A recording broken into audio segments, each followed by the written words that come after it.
Good morning. আজকে March মাসের 18 তারিখ। দেখতে পাচ্ছেন আমার অ্যাডেনিয়াম গাছের গাছগুলিতে বলা যেতে পারে ফুলে ভরে গেছে।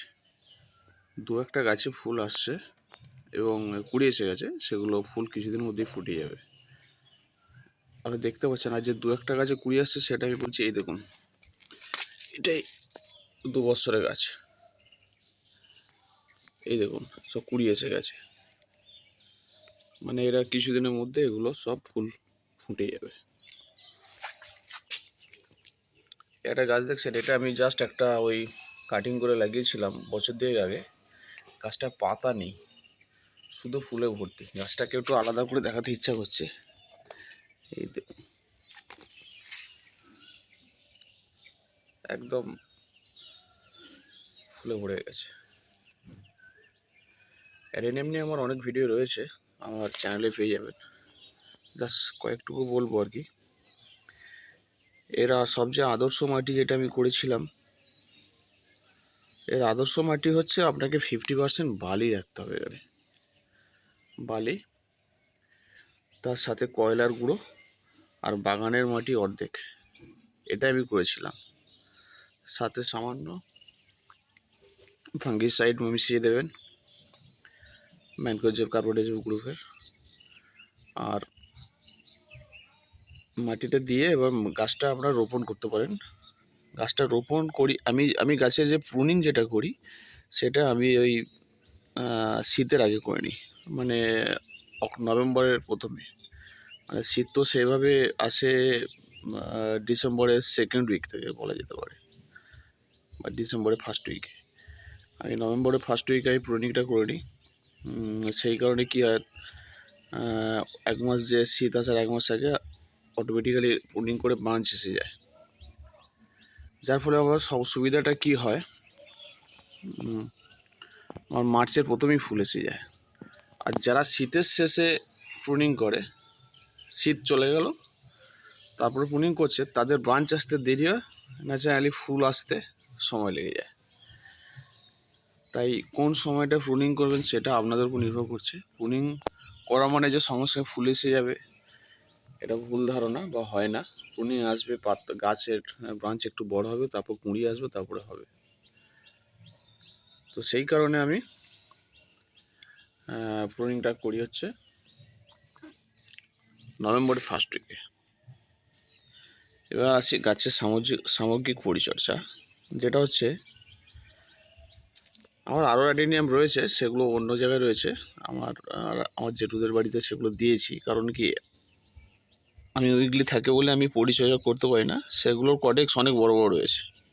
এগুলো চারা গাছ বলে, আমি ছোট গাছ বলে আমি এখানে রেখেছি আর কি। সেগুলো দেখাশোনা, সেগুলো আমি, তার কডেক্সগুলো অনেক বড় বড়। এগুলো কডেক্স তৈরি হচ্ছে, কডেক্সটা মূলত তৈরি হবে আপনার হার্ড প্রুনিংয়ের ওপরে। প্রুনিংটা যতটা সুন্দর করতে পারবেন, গাছের কডেক্সগুলো আরও সুন্দর হবে। এগুলো কাটিং থেকে করেছি, এগুলো বীজ থেকে এগুলো, যার ফলে ফুলটা আসতে একটু সময় লাগছে। এই 1-1.5 বছরের গাছ, কিন্তু কুঁড়ি এসে গেছে, এই দেখুন পরে গেছে। আর এগুলো সব কাটিং। এটা একটা রোজি ভ্যারাইটির কাটিং, এটা একটা রোজি ভ্যারাইটি, অসম্ভব সুন্দর লাগে ফুলটা। ফোটা যখন থাকে, এটা একটু 5-7 দিন হয়ে গেছে তার কাটিং। এটা থেকে আরও কাটিং করবো, গ্রাফটিংও করবো। আর এটা দেখুন, এটাকে আলাদা করে দেখাচ্ছি, এত সুন্দর লাগছে। এই গাছটাই দেখতে পাচ্ছেন, অসম্ভব সুন্দর লাগছে। অ্যাডেনিয়াম গাছে সেই পরিচর্যা, ফার্টিলাইজার আমি সেভাবে দিইনি। দিলে দিতে পারেন, 4-5 দানা ডিএপি নিয়ে এই ধার বরাবর দিয়ে দিতে পারেন, জল দিয়ে দেবেন। আর জলের রেশিওটা মেনটেন করবেন। সেটা হচ্ছে আমি বর্ষাকালে জল দিই না। এই গরমকালে মোটামুটি ওই,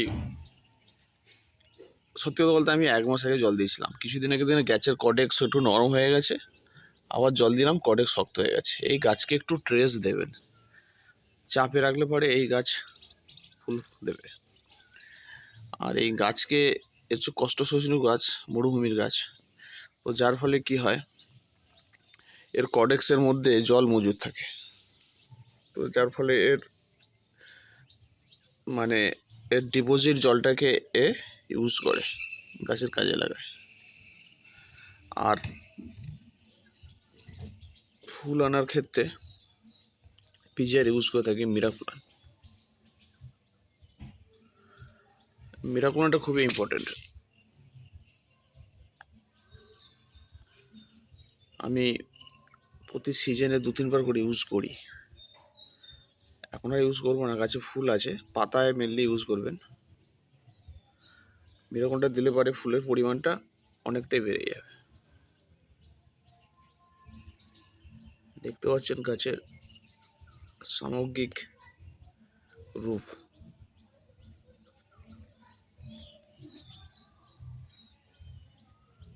অ্যাডিনিয়াম গাছ নিয়ে আমার অনেক ভিডিও রয়েছে। এটি কষ্ট সহিষ্ণু ও এই গাছটি জন্য আপনাকে খুব বেশি চিন্তা করতে হবে না।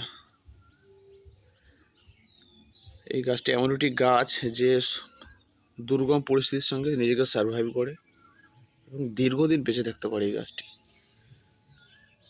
আমার একটা অ্যাডিনিয়াম গাছ রয়েছে, সেটি প্রায় 12-13 বৎসর। তো বিভিন্ন মারফত শোনার কথা যে এই গাছ 60-70 বছর পর্যন্ত বাঁচতে পারে, এর ক্ষমতা রয়েছে। দেখেও তাই মনে হয়। তবে আমার সেই অ্যাডিনিয়াম গাছগুলো আছে, সেগুলো দেখাবো। যত পুরাতন হবে তত বেশি আমি চ্যানেলে শেয়ার করব। যতটুকু মনে হলো ততটুকু আপনাদের শেয়ার করলাম। যদি ভিডিওটি ভালো লাগে অবশ্যই লাইক, কমেন্ট, শেয়ার করবেন ও সাবস্ক্রাইব করবেন যদি ভালো লাগে। জল মাটি জীবনচক্র চ্যানেল থেকে আমি ভোলানাথ ঘোষ আপনাদের অনেক অনেক ধন্যবাদ জানাই। নমস্কার।